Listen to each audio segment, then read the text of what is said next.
Hello,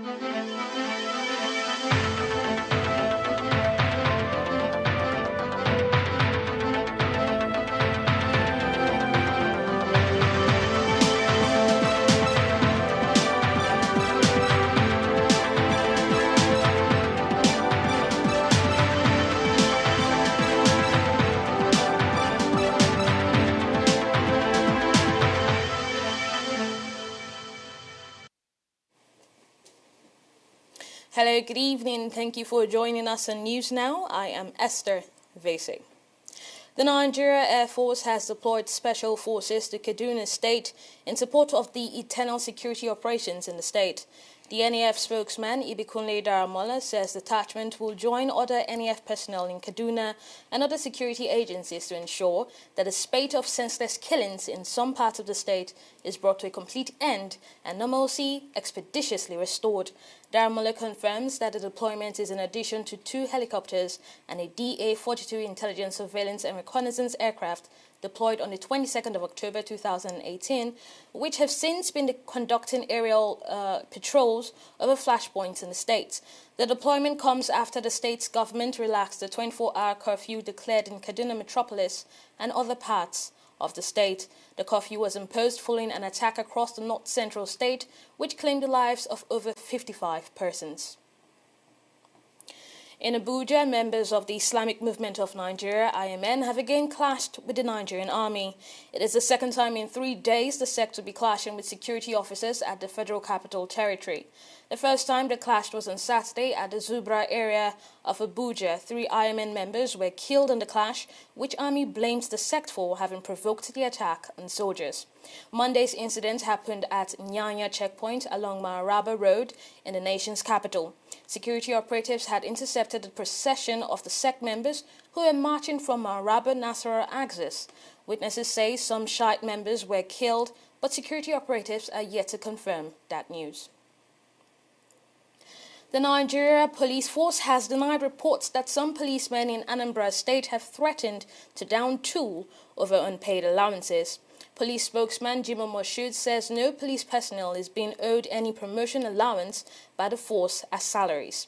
He says the allowances are being paid on time as at when due. And Moshood also says that once a police personnel is promoted to the next rank, it is expected of the officer to update and submit his or her salary variation update form to the Police Account and Budget Office for processing, who will in turn forward same to the Office of the Accountant General of the Federation to effect payment of salary increment and allowances.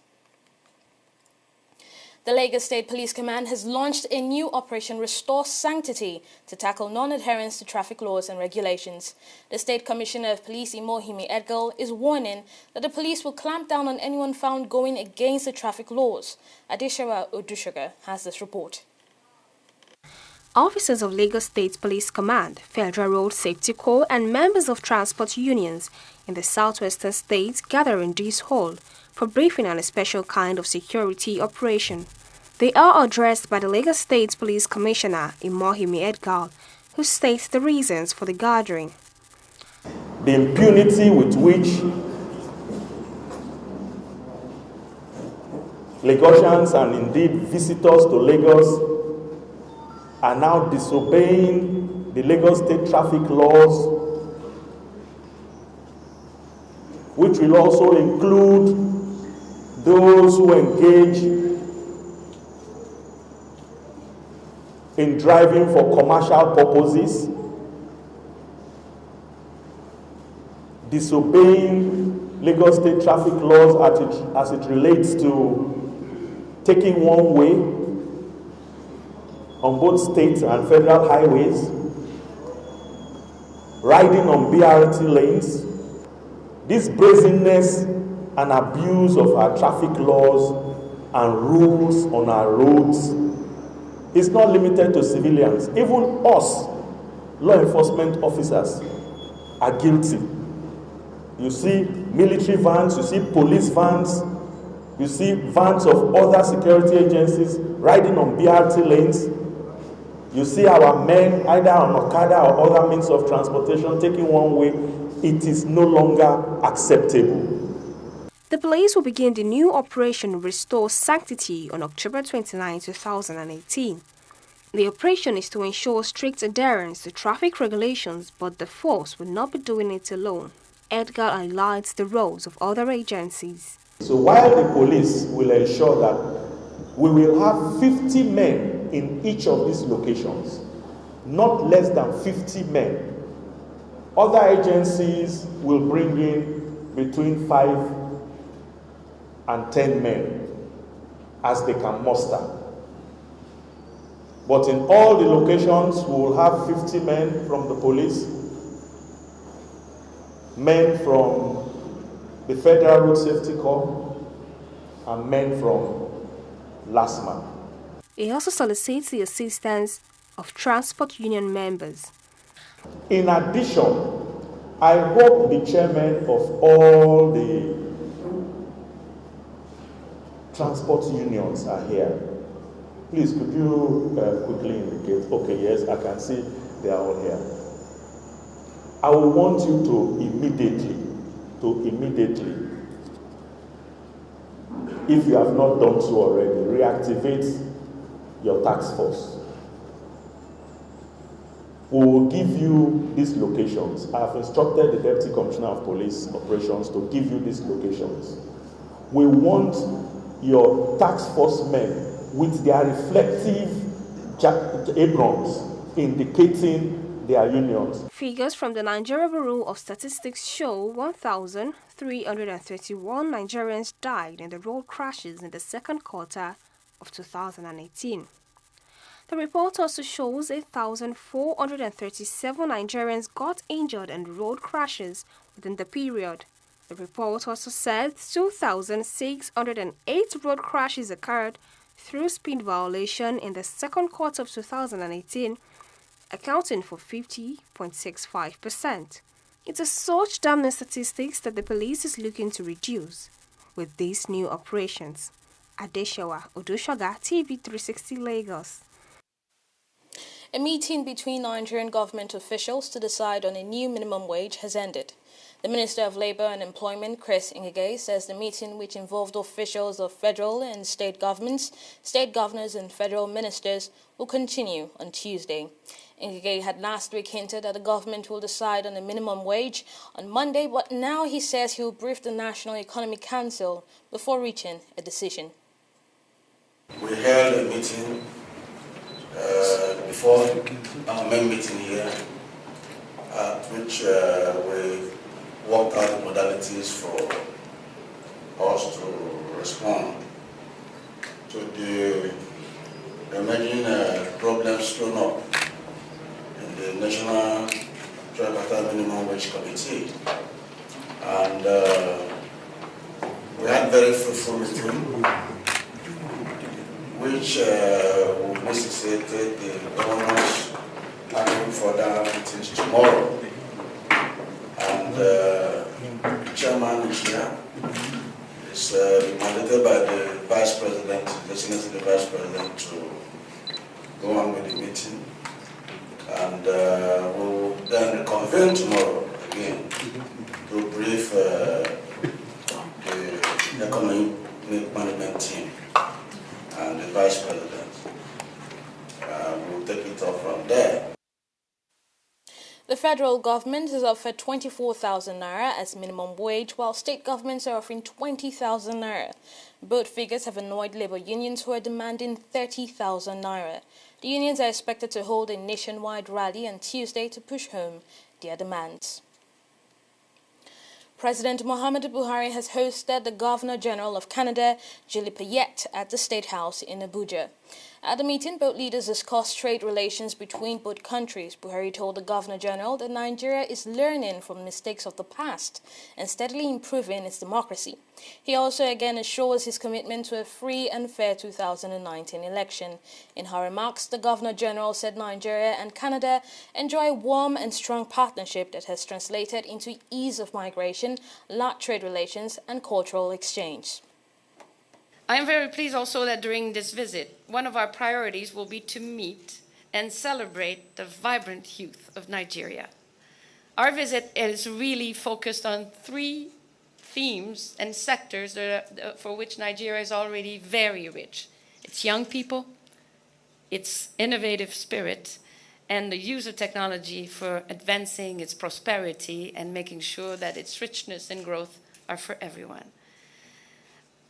Of course, this afternoon, we are also very much looking forward to visit the National Space Research and Development Agency, Nigeria Space Agency, and to highlight the ways in which science and technology and innovation can help monitor what's happening underground and improve our lives. You may or may not know, but before becoming Governor General of Canada, I served my country on board spaceship as an astronaut. I had the chance to see the Earth from orbit on 2 different missions, and I can assure you that the planet is absolutely beautiful when you see it from 350 kilometers above. Our blue planet displays its splendor in 3 dimensions. And Africa is absolutely diverse and rich. An official of the ECOWAS network of electoral commissions, ECONEC, have warned media practitioners to be wary of what they report during elections. Mohamed Lekki says media must be wary of inciting tension during election by spreading false news. He says journalists must display professional ethics and best practices throughout the electoral cycle.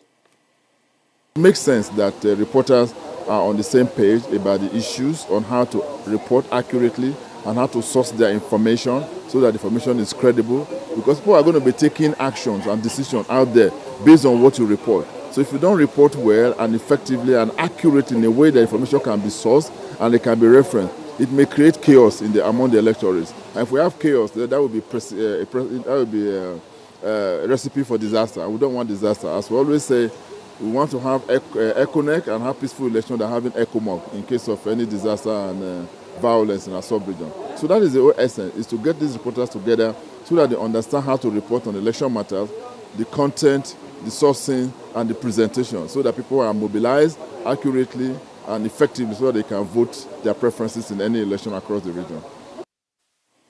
A pro-democracy group, Rebirth Nigeria Leadership and Good Governance Initiative, is questioning the income declaration made by the presidential candidate of the People's Democratic Party, Atiku Abubakar.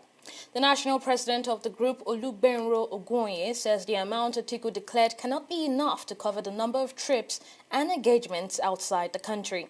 The group admitted that the former vice president, Atiku, was not under any obligation to declare his income to INEC, but it is morally rather deficient to mislead the electoral body and Nigerians on his earnings and tax records. The ridiculousness of the income declared by Alhaji Atiku Abubakar becomes more glaring when his claim is scrutinized. The amount declared will not even be enough to cover the number of trips he makes to the Gulf states in a year. A return first-class ticket averaged 3.5 million to Dubai, and considering the number of times he travels there, the arithmetic is glaring. If he claims to own his own private jet as a billionaire, then the average annual operating cost is 200 million. We are assuming he will not have to pay hotel bills since he has owned there. If they are the projected cost of travel in 1 year to one location alone, so how does our dear PDP presidential candidate survive on 20 million income annually?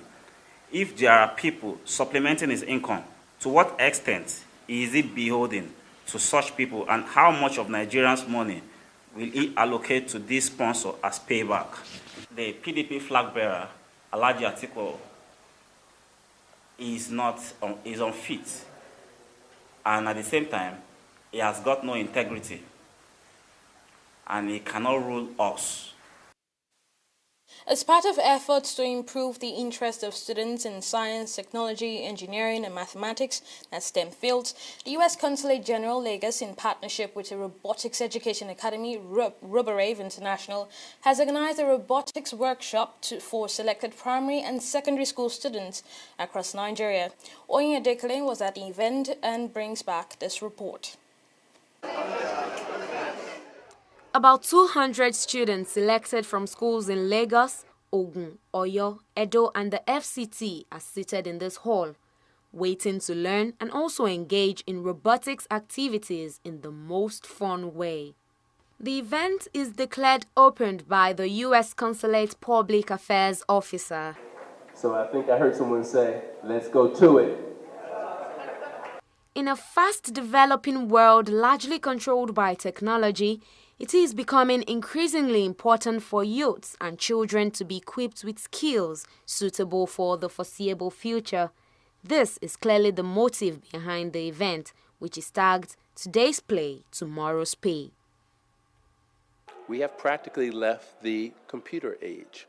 We are now entering into an age where artificial intelligence and related technologies are going to dominate the economies. Nigeria has to compete in that world. Nigerian youth have to be employable in that world. Teachers have to be able to convey that technology to their students. And so for Nigeria to do that now, it has to start investing in its youth in a way that will make them competitive in that world. And I think what I found most impressive about today's audience is I looked out there and not only did I see so many young faces, but I saw so many female faces. With teamwork at its peak, all hands are on deck to get everything set for their test runs, after which some of the students show off their projects with enthusiasm. This is our small bots made with EV3. With an EV3 kit. So the small bot is meant to ram into other bots and take it out of the ring. The ultrasonic sensor is like the eyes. So once it sees anything 50 cm, it should ram into it at full speed. The program also features award presentation to outstanding students at the previous edition of the RoboRave competition. A recent study by the McKinsey Global Institute showed that robot automation will take 800 million jobs by 2030, as computers are expected to replace humans on some work. Although the concept of robotics is quite familiar, especially in movies, the idea remains elusive for many in the physical world. You walk into a store, and as you walk, the doors open. You walk in, the doors close. You have a TV changer. You press the button and the TV changes. So all of these devices have an input. You're putting information in that a computer processes the information, and out comes an output. Your phone is a robot. Your TV changer, your TV, your car, your dishwasher, robotics everywhere. So it doesn't have to have wheels, it doesn't have to have heads. It has an input, and I do it with the teachers. Input, process, output. These robots represent a tool. That is something that will provide increased services and better products and improved medical technologies for humans. It's not something to be afraid of. It's not something for people to try to prevent from occurring. It's something that people need to embrace and utilize for their advantage. Bearing in mind the global industrial revolution at hand, RoboRave International intends to partner with government at all levels to take its training and workshop programs to all states in Nigeria and Africa. Oyin Adekunle, TV360 Nigeria. 1, 2, 3, wow! Up next is Fidelia Aguncha with the latest update in business. Do stay with us. In the last 3 years, we have built a multi-purpose center, which is the envy of all in our constituency. And I can tell you that the people who are living there are already enjoying it. Guy, do you think what this man just said is true? See, I seriously doubt. I'm sure it's one of those their silly lies. Wait, do you know there's a way to find out if these things he's saying is true or not? This is the Construct app. It gives people like us a sure way to track implementation of constituency projects. It gives valid and verified information on location of projects, amounts allocated, amount funded, the level of job done, and even the profiles of concerned legislators. You and I can post directly on this app. Are you serious? This is the Go-To app if you want to know how our Commonwealth is being expanded by the government. Wow. Let's even see if what this man said is true. Show me. The Construct app is developed by Other People Nigeria with support from USAID and is available on both Google Play Store and Apple Store. And it's true. Of course, I told you.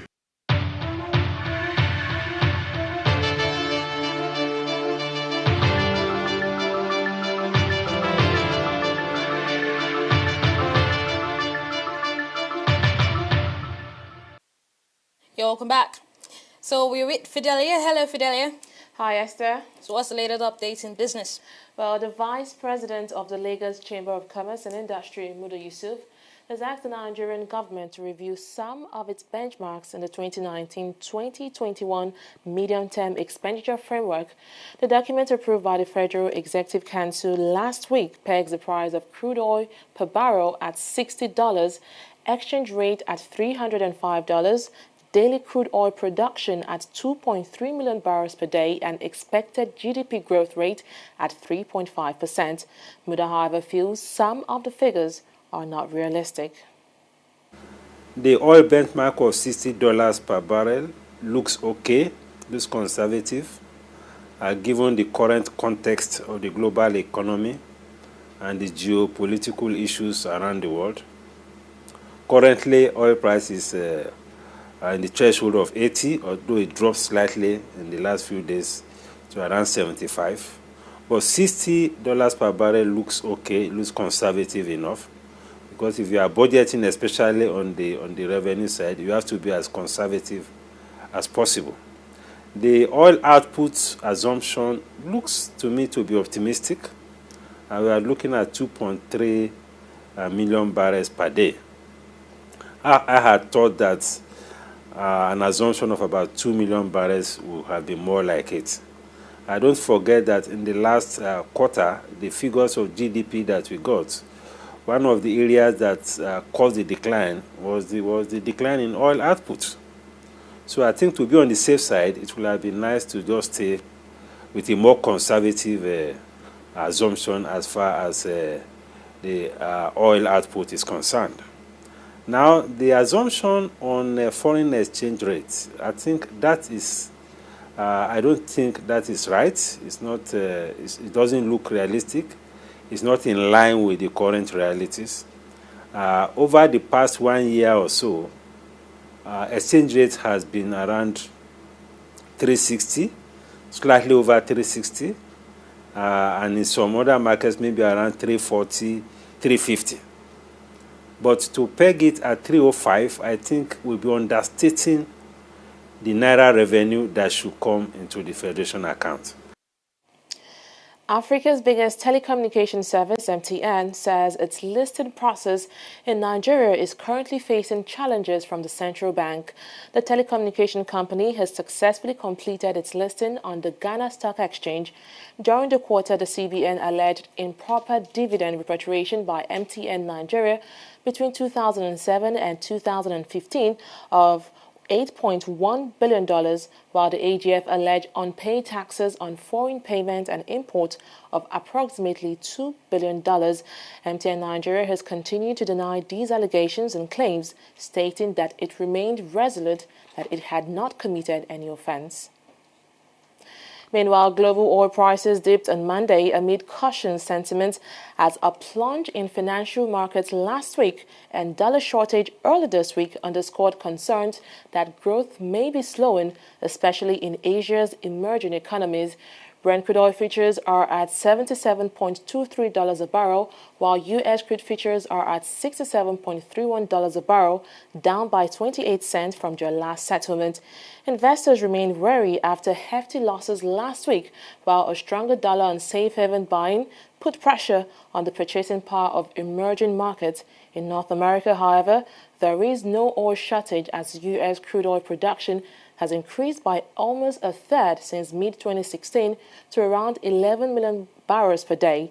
Production is set to rise further as U.S. drillers added 2 oil rigs in the week to October 26, bringing the total count to 875, which is the highest level since March 2017. Let's now look at a review of the stock market. After this break, stay with us.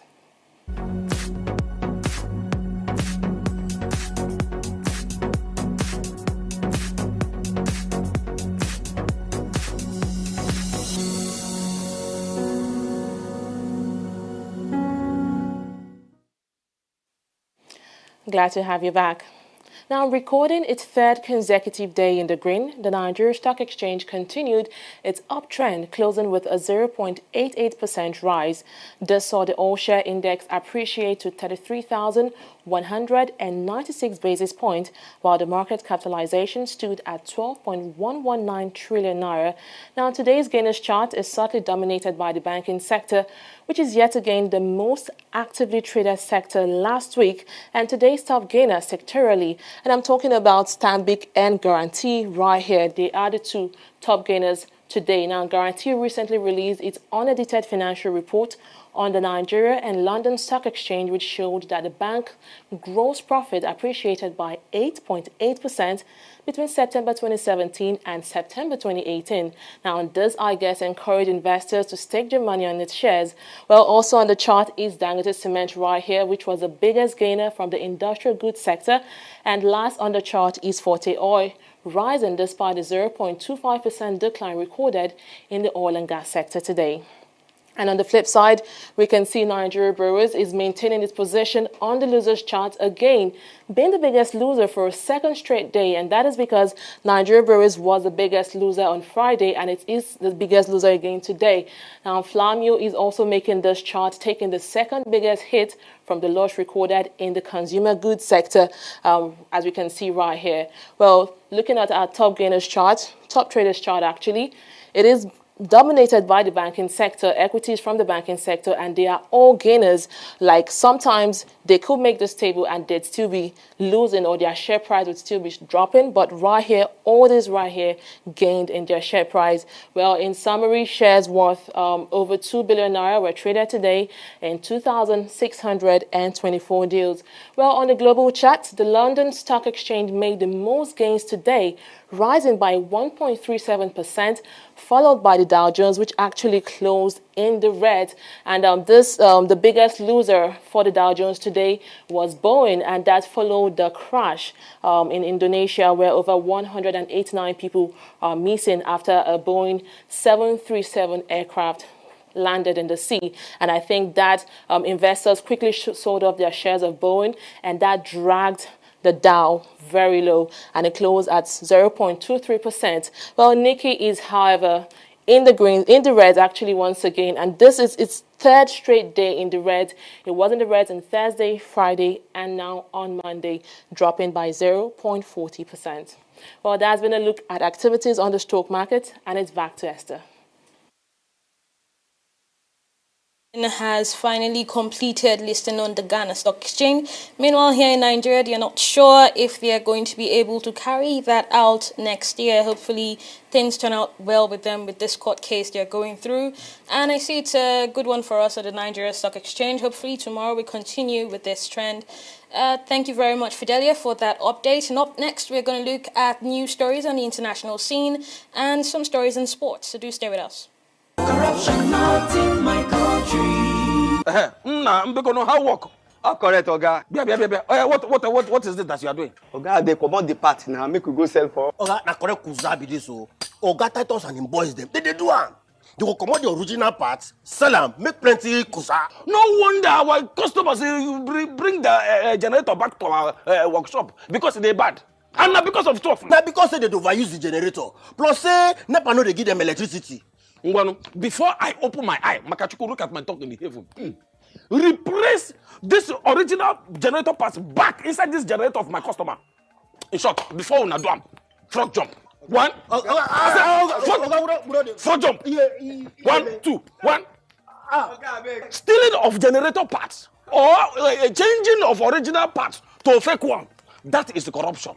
Not in my country. Corruption not in my country. Stop corruption now. Glad to have you back. Now, at least 6 bodies have been recovered by the sea by rescue workers where an Indonesian passenger plane, which Fideli mentioned, crashed close to Jakarta. A plane carrying 189 people crashed into the sea 13 minutes after takeoff. The Air Tracking Service Flight Radar 24 says flight JT610, operated by Lion Air, reportedly lost contact with the ground before it crashed. The cause of the crash is not yet known. The plane was a Boeing 737 MAX 8, a brand new type of aircraft. 19 miners have been confirmed dead in East China following a mining accident earlier this month that trapped 22 people. The state media says the tunnel where miners were working was blocked at both ends by coal after pressure caused rocks to fracture and break on October 20th. Now, only one miner has been rescued so far, and rescue workers working to clear the tunnel discovered 6 bodies on Sunday, while 2 miners remain unaccounted for as of Monday morning. The accident took place at a mine owned by Longyeon Coal Mining Corporation Limited in Yongchen County in Shandong Province. And in sports, Antonio Conte is the favorite to become the new Real Madrid manager, with Julen Lopetegui set to be sacked after the 5-1 defeat by Barcelona on Sunday. The Italian, who left Chelsea in the summer after 2 years at Stamford Bridge, is keen to take the job and held talks with the Real Madrid president, Florentino Perez. The 49-year-old has a legal dispute to settle with Chelsea, and if that proves a stumbling block, Real are likely to turn to Santiago Solari. Real, however, remain confident that Conte will be in a position to accept the job and hope to announce the change of manager as soon as Monday. Lopetegui, who replaced Zinedine Zidane in the summer, had been expected to be relieved of his duties last week after a home defeat to Levante, but earned a stay of execution to oversee a narrow 2-1 win over Victoria Plzen in the Champions League on Tuesday. Leicester goalkeeper Kasper Schmeichel led his teammates in paying tribute to owner Konvichai, who died in a helicopter crash outside King Power Stadium on Saturday. Schmeichel wrote an open letter to the owner in which he expressed his admiration for him as a leader, as a father, and as a man.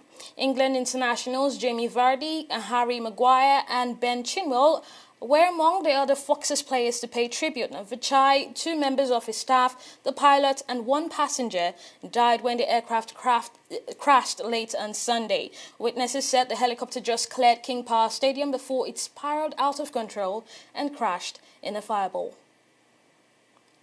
Well, that's it on news now. Do log on to our website at www.tv360nigeria.com to watch news updates and get more of our programs. You can also watch us on Facebook at facebook.com/TV360online and on Twitter at twitter.com/TV360Nigeria.